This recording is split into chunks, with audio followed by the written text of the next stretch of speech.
മുഖ്യമന്ത്രി പോരിലെ മാരത്തൺ ചർച്ചകളിൽ KC വേണുഗോപാലിന് സാധ്യതയേറുന്നു. ഞാനിത് വിശ്വസിക്കാം. അങ്ങനൊന്നും ഇല്ല, അങ്ങനൊന്നും ഉണ്ടാവാൻ പാടില്ല. KC വേണുഗോപാലിന്റെ പേര് മുന്നോട്ട് വെച്ച് ഹൈക്കമാൻഡ്. എന്താ അണ്ണാക്കിൽ വല്ലതും പോയാ? അണ്ണാക്കിലൊരു പ്രാണി. ഓഹോ, അപ്പൊ പാലം കടന്നപ്പോ കൂരായണ അല്ലേ? മുഖ്യമന്ത്രി സ്ഥാനമില്ലെങ്കിൽ മന്ത്രിസഭയിലേക്ക് ഇല്ലെന്ന നിലപാട് VD സതീശൻ ഹൈക്കമാൻഡിനെ അറിയിച്ചു. ഇതാണോ ജനാധിപത്യം? ഇത് ജനാധിപത്യമല്ല, വിലാക്കണ്ടി ഇതിന്റെ ചായ ക്ലാസ്സാ.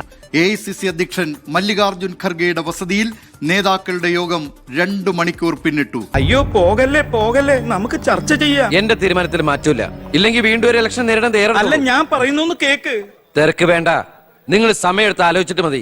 എന്താണ് ചർച്ചയുടെ ഏറ്റവും പുതിയ വിവരം? എപ്പോൾ പ്രഖ്യാപനമുണ്ടാകും? ബൽറാം, ഈ 2 മണിക്കൂർ ഈ ചർച്ചകൾ പിന്നിട്ടിരിക്കുന്നു. ഇതുവരെയും ഒരു തീരുമാനത്തിലേക്ക് കാര്യങ്ങൾ എത്തിയിട്ടില്ല. അല്ലെങ്കിൽ നാളെ ആവട്ടെ. ഏത് പദവി കൊണ്ട് ഇവരെ അന്വയിപ്പിക്കാൻ കഴിയും എന്നുള്ളതെല്ലാം തന്നെ ഹൈക്കമാൻഡാണ് തീരുമാനമെടുക്കേണ്ടത്. ഇവരുന്ന മന്ത്രിസഭയിൽ ആഭ്യന്തരം പിടിക്കാനാണ് എന്റെ തീരുമാനം. നിലവിൽ അത്തരത്തിലുള്ള ഒരു എല്ലാവർക്കും സ്വീകാര്യമായ ഒരു ഫോർമുല ഇതുവരെയും മുന്നോട്ട് വന്നിട്ടില്ല.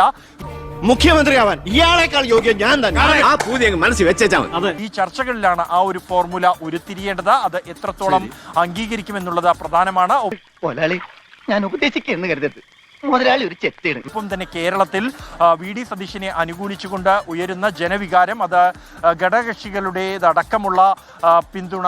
മേനോ സാറ് മുഖ്യമന്ത്രിയാവുമെന്ന് ഞാൻ വെറുതെ സ്വപ്നം കണ്ടു, എല്ലാം കൈവിട്ട് പോയില്ലേ. KC വേണുഗോപാലിന്റെ പേര് മുന്നോട്ട് നിർദ്ദേശിച്ചുകൊണ്ടുള്ള ഒരു നടപടിയാണ് ഹൈക്കമാൻഡിന്റെ ഭാഗത്തു നിന്നും ഉണ്ടായത്.